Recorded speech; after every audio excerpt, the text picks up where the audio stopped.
Hi everyone, my name is Ammar Hasayen and welcome to my course, Managing and Responding to Microsoft Azure Security Alerts.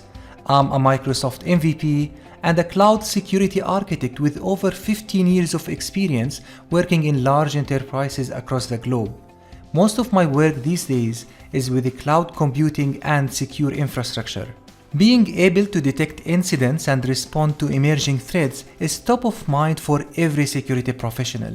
In this course, filled with demos, you will learn how to create and manage security alerts in Microsoft Azure as part of your security incident plan to detect and respond to emerging threats in your environment.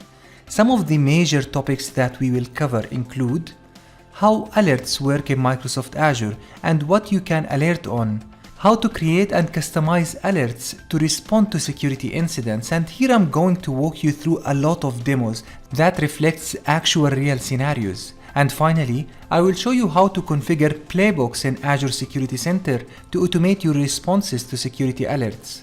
By the end of this course, you will know how to create and manage security alerts as part of your incident response plan.